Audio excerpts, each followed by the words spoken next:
2023 Carter Rock Half Marathon here. This is coming up this weekend. Um, and with that, everyone, please like, subscribe, share this video if you like what you see. Also, we do have a couple of slots open for our 2024 athletes. So if you are interested in coaching, want to know a little bit more, please reach out and we'll be happy to set you up here. So without further ado, let's dive into some details of pre-race stuff, and then we'll dive into how to attack this race course in a second. So scrolling down here on the race event page, this is a pretty backyard race, which is awesome. Love to see it.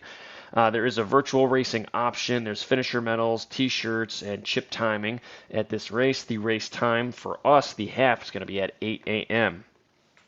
And the half marathon does have a time limit of 3:15 for completion. All right, there's going to be t-shirts, and they're going to be given to people registered before November 11th, which is about a week ago here. There's going to be medals. There is a course map that you can find here, and we will click on that for you so you can see what it is. There are going to be live results posted on athlinks.com. Awards are going to be given to the top 3 men and women overall, and they're also going to award the first male and female in the categories listed right through here. Runners who place in the top 3 overall of the race are not eligible to win their age groups, of course. Photos are going to be here on their Facebook page. There is packet pickup, and they recommend arriving 1 hour before your event time, so that's 7 a.m. for all you active listeners out there. There's no on-site race day registration, so you have to do that beforehand. Water stations, there are going to be 10 for our half, approximately at mile 1.5, 2.7, 4.9, 5.3, 6.15, 6.95, 7.8, 8.2, 10.4, and 11.55. So a couple of quick things here. Something that I did notice is 5.3, 6.1, and 6.9. There are a lot of aid stations that come fast, so you can use that to your advantage out there. Hint, hint, nudge, nudge. All right.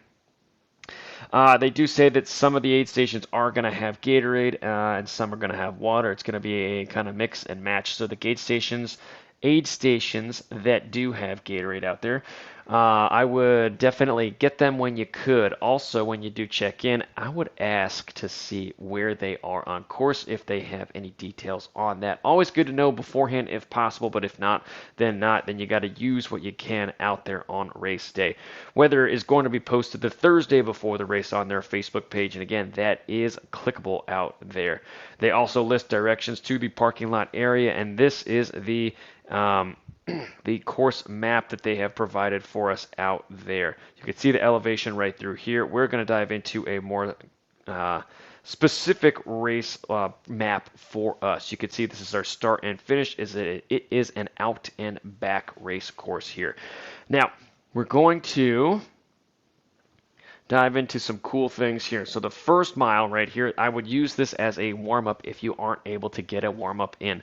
It's flat, it might be slightly rolling out there, but for the most part, it's pretty tame out there. The biggest thing you're going to have to deal with is under other runners, and depending on the wave size, you might not have a whole lot of room to move around initially, okay? If it is single track out there and you are not able to move around other individuals, make sure you scope that out beforehand. And if that is you are going to be and if you are going to be contesting one of the top podium spots, you might want to be out in front earlier on. It's going to make it a lot more easier for you out there for that first mile.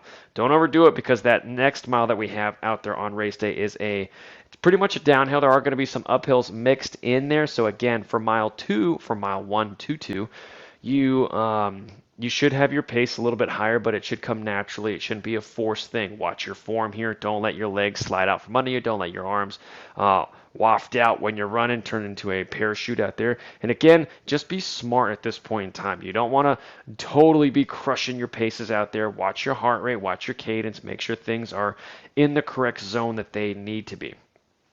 Because this next section out here is going to be not the bread and butter, but it's going to set up your race for sure. This long section that I just highlighted out there, and I'll try to do it again for us, this long section out there is going to be the first key to our course for sure.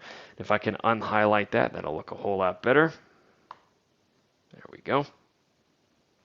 So let's break this down into some smaller tidbits for you. From mile 2 to mile 4, again, it is undulating downhill, so again, your pace should be a little bit faster and it should come a little bit easier. You're still going to be working through this point in time, but don't think that it's just going to come super easy here. So get prepared to work a little bit, but again, you should still be going relatively fast with minimal effort here. From mile 4 to 4.75-ish, maybe a little bit less, you're going to have your first real test of your legs right there, a continuous hill, and that is going to happen towards the bottom of our race course. Right through here is where it caps off, right? So we still have a little bit of ways to go before our turnaround, which is right there. This is going to be the first indication of how your legs are feeling on race day. Afterwards, on this little valley section right through here, if you're feeling good, then you can, push the pace a little bit throughout here. If your legs are kind of twingy already, nutrition or something is off, okay? So dive back into your race dynamics, figure out what's going on for you on race day and correct it, okay? If you need to carry some gels or whatever leading up to this point in time, actively do it, okay? And that's something you're going to need to plan beforehand. If you're going a little too fast, don't be afraid to check that ego because there's still time to turn this race around. The second big key is actually going to be this hill, believe it or not. This is going to start at about mile 7.7, and that's going to go all the way up to mile 8.4. This is going to be the second big tester for your legs. Same thing we talked about on this hill leading up to this valley section on the back here. This hill is going to be a great gauge of how you're going to feel for the rest of the race. And if you are kind of going into the hurt locker a little bit, you need to actively change what is happening. Remember those aid stations that we talked about earlier, they're going to be coming fast right through this point in time. So make sure you're using them and not totally ignoring everything out on race day. After we get past that little tester section that little tester section for our legs, the remaining mile here up until mile 9, again, you're going to have another little slight tester after this right there. But after this point in time, this last big key to the course right through here is going to be the time to kind of go. All right, so in this point, there's about 3 miles, maybe a little bit less. Don't be afraid to pick the effort up here and use these as a descending pace. Every mile I'm going to get a little bit faster, a little bit faster, a little bit faster, or if you're using power, I'm going to have my power output be a little bit more, a little bit more, a little bit more. Because that last mile here is, again, relatively flat. It will undulate a little bit, but it's, you did it for that first mile. You should be moving at this point in time, and you should have the ability to do so here, all right? If you arrive at mile 11 and you're not feeling great, you've totally overpaced this, okay? So don't be afraid to start off a little bit easier here, using this mile as a free speed boost for you, but again, in control. And with that, your race really should start at around this area right through here at 2 miles, After that point in time, slowly start to ramp it up here. Use this hill as a good little gauge of how you're going to feel for this valley section right through here.